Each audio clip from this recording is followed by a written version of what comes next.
வீட்டில் இருக்கிற பொருளை வச்சு நம்ம ரொம்ப சீக்கிரமாக ரொம்ப சுலபமாக ஒரு ஸ்வீட் ரெசிபியை செஞ்சிடலாங்க. ரொம்ப டேஸ்ட்டாகவும் இருக்கும். எந்த அளவுக்கு டேஸ்ட்டாக இருக்குமோ அந்த அளவுக்கு ரொம்பவே ஹெல்த்தியானதும் கூட. ஸோ வீடியோவை ஸ்கிப் பண்ணாமல் ஃபுல்லாக பாருங்கள். வீடியோ பிடிச்ச வீடியோவுக்கு லைக் பண்ண மறந்துடாதீங்க. ஏன்னா நீங்கள் கொடுக்குற ஒவ்வொரு லைக்கும் என்னை ரொம்பவே மோட்டிவேட் பண்ணும். நானும் இன்னும் நிறைய வீடியோஸை உங்கள் கூட ஷேர் பண்ணிக்கிடுவேங்க. Hi friends, welcome to cook with Raji. இன்றைக்கி வீடியோவில் நம்ம பார்க்க போகிறது ஒரு ஸ்வீட் ரெசிப்பிங்க. இந்த ஸ்வீட் வந்து சாப்பிட்றதுக்கு ரொம்பவே நல்லா இருக்கும். நம்ம வீட்டில் உள்ள பொருளை வச்சே நம்ம ஈஸியாக செய்யக்கூடியது. 10லேருந்து 15 நிமிஷத்தில் ரொம்ப சீக்கிரமாக செஞ்சிடலாம். ரொம்பவே நல்லா டேஸ்ட்டாக இருக்கும். குழந்தைங்களுக்கு இது நீங்கள் செஞ்சு கொடுக்கும்போது ரொம்பவே விரும்பி சாப்பிடுவாங்க. ஸோ வீடியோக்குள்ளே போகிறதுக்கு முன்னாடி நீங்கள் நம்ம சேனலை சப்ஸ்கிரைப் பண்ணாமல் பார்த்துட்ருக்கீங்கன்னா சப்ஸ்கிரைப் பண்ணிக்கோங்க. அப்புறம் மறக்காமல் வீடியோக்கு லைக் பண்ணிடுங்க. வாங்க வீடியோக்குள்ளே போகலாம். இந்த ஸ்வீட் செய்கிறதுக்கு நான் வந்து 1 கப் அளவுக்கு வெள்ளை எள்ளு எடுத்துருக்குறேங்க. ஸ்டவ்வில் பேன் வச்சுட்டு பேன் சூடாகவும் நம்ம 1 கப் அளவுக்கு வெள்ளை எள்ளு சேர்த்துக்கலாம். வெள்ளை எள்ளு சேர்த்துட்டு நல்லா வறுத்து எடுத்துக்கலாங்க. ஒரு 2 நிமிஷத்துலேருந்து 3 நிமிஷம் வரைக்கும் வறுத்தாலே போதும். நல்லா பொரிஞ்சு வந்துடும்.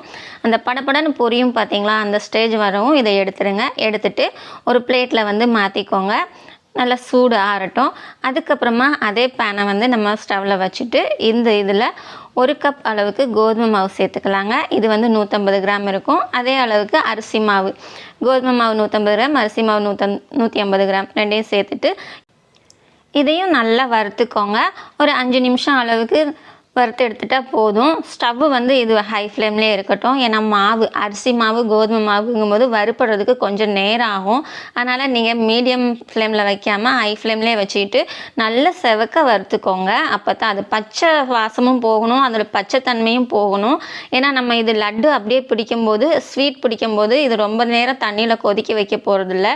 நம்ம இதை மாவை உடனே நமக்கு தண்ணியில் கரைஞ்சிருன்றதுனால, கெட்டிப்பதம் வந்துடும்ன்றதுனால எந்த அளவுக்கு நல்லா வறுத்து எடுக்க முடியுமோ அந்த அளவுக்கு அரிசி மாவும் கோதுமை மாவும் நல்லா வறுத்துக்கோங்க. ஒரு 5லேருந்து 6 நிமிஷம் வறுத்தா போதுங்க. அரிசி மாவும் கோதுமை மாவும் நல்லா வறுபட்டு வரணும். அதே சமயம் அடி பிடிச்சிடக்கூடாது, கருகிடக்கூடாது. அதையும் பார்த்துக்கோங்க.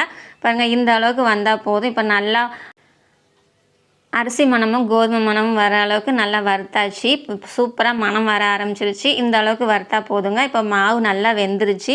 இதை நம்ம ஆற வச்சுக்கலாங்க. இதை அப்படியே எடுத்து ஒரு ஓரமாக வச்சுக்கிடுவோம்.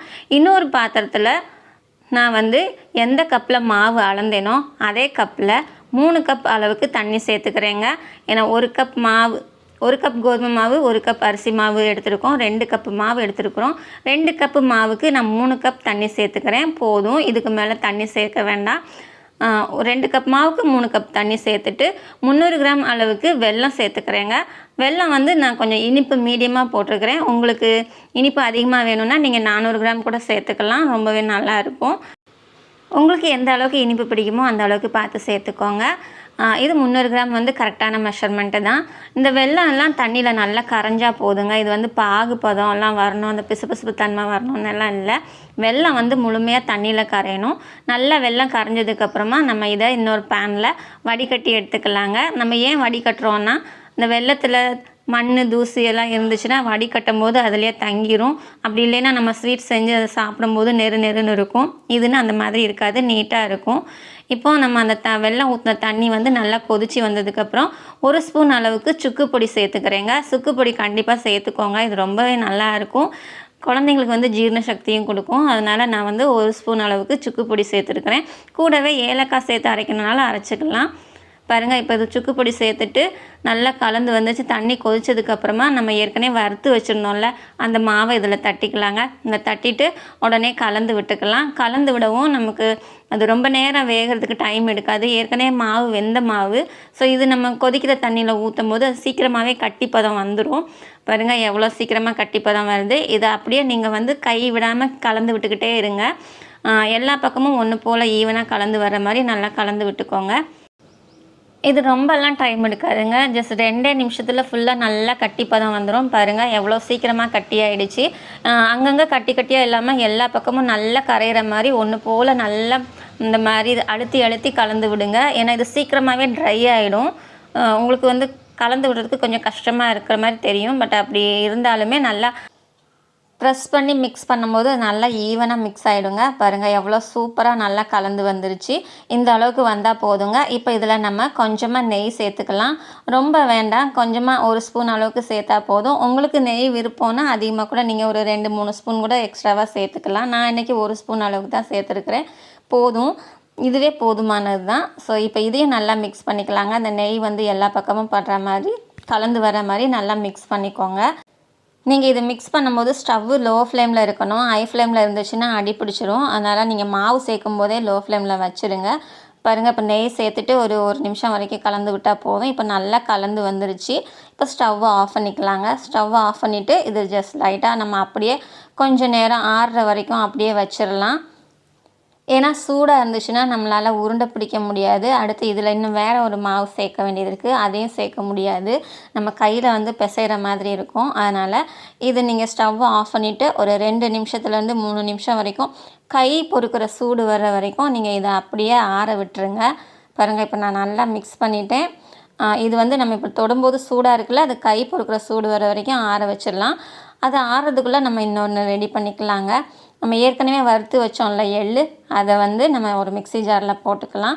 இது கூட எள்ளு எந்த கப்பில் எடுத்தோமோ அதே கப் அளவுக்கு 1 கப் அளவு பொட்டுக்கடலை எடுத்துக்கலாங்க.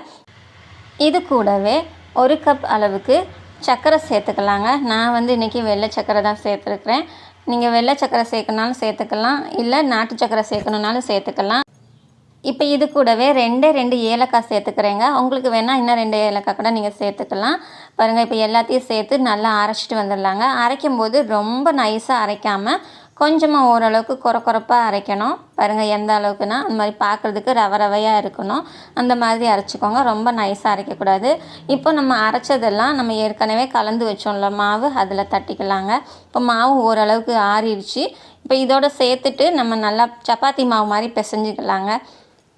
இந்த மாதிரி பிசையும் போது நமக்கு மாவு வந்து கரெக்டாக அந்த நம்ம ஏற்கனவே கலந்து வச்சுருந்தோம்ல, அந்த மாவு வந்து கரெக்டாக பக்குவம் கரெக்டாக இருக்கும். இல்லைன்னா தண்ணியாக கொஞ்சம் கொலன்னு இருக்கும். இது நம்ம மாவு அரைச்சி சேர்க்கும்போது கரெக்டாக வந்துடும். ஏன்னா இதே நம்ம தண்ணியிலே அந்த வறுத்த மாவோடய சேர்த்து மிக்ஸ் பண்ணலாம் அப்படின்னா, நம்ம இதில் பொட்டுக்கடலை போடுறோம் இல்லையா, பொட்டுக்கடலை நம்ம தண்ணியில் போட்டு மிக்ஸ் பண்ணும்போது அது டேஸ்ட்டே மாறிடும், அவ்வளோ நல்லா இருக்காது. அதனால தான் நான் அரைச்சி சேர்த்துருக்குறேன். இந்த மாதிரி அரைச்சி சேர்த்துக்கோங்க, ரொம்பவே நல்லாயிருக்கும். பாருங்கள், எல்லா பக்கமும் நல்லா இந்த மாதிரி கலந்து வர மாதிரி மிக்ஸ் பண்ணிக்கோங்க. இப்போ ஒரு சப்பாத்தி மாவு பதத்துக்கு நல்லா கலந்து வந்துருச்சு. தொட்டு பார்க்கவும் கையில் ஒட்டாமல் நல்லா அந்த லட்டு பிடிக்கிறதுக்கு ரொம்ப சுலபமாக வருது. பாருங்கள் எந்த அளவுக்கு நல்லா வருது. இந்த மாதிரி உங்களுக்கு எந்த சைஸில் வேணுமோ அந்த அளவுக்கு எடுத்து நீங்கள் இப்படி லட்டு பிடிச்சிக்கிடலாம். பாருங்கள், பார்க்குறதுக்கு எவ்வளோ சூப்பராக இருக்குது. இதே மாதிரி டேஸ்ட்டும் வந்து ரொம்ப நல்லாயிருக்கும். இதே மாதிரியே நீங்கள் எல்லா லட்டும் பிடிச்சிக்கோங்க. உங்களுக்கு எந்த சைஸில் வேணுமோ எல்லாம் ஒரே அளவில் சைஸில் பிடிச்சிக்கோங்க. ரொம்ப சூடோடு பிடிக்கணும், ரொம்ப சூடாக பிடிச்சா தான் லட்டு வருங்கிற மாதிரி இல்லைங்க. நல்லா ஆறுனதுக்கப்புறம் லட்டு பிடிக்க சூப்பராக வரும். பாருங்கள் எவ்வளோ நல்லா வருது. இப்போ இதே மாதிரியே எல்லாத்தையும் பிடிச்சி வச்சுக்கலாங்க. இது வந்து ரொம்ப டேஸ்ட்டாக இருக்கும். நம்ம இதில் சுக்கு போட்டிருக்கோம், நல்லா டைஜஷன் ஆகும். குழந்தைங்களுக்கு ஜீரண சக்தியும் இருக்கும், சாப்பிட்றதுக்கும் நல்லா இருக்கும், டேஸ்ட்டாகவும் இருக்கும். நம்ம இதில் வெள்ளை பொட்டுக்கடலெல்லாம் போட்டிருக்கிறதுனால ரொம்பவே நல்லா டேஸ்ட்டாக இருக்கும். உங்கள் குழந்தைங்களுக்கு இதை நீங்கள் செஞ்சு கொடுங்க, விரும்பி சாப்பிடுவாங்க. இது ஆறுனதுக்கப்புறம் சாப்பிடும்போது ரொம்பவே சூப்பராக சாஃப்டாக இருக்குங்க. பாருங்கள் எந்த அளவுக்கு பிக்கிறதுக்கு சாஃப்டாக வருது. இது ரொம்பவும் நல்லா டேஸ்ட்டாகவும் இருக்குங்க. இது இப்போ டேஸ்ட் பண்ணி பார்த்துடலாங்க எப்படி இருக்குன்னு.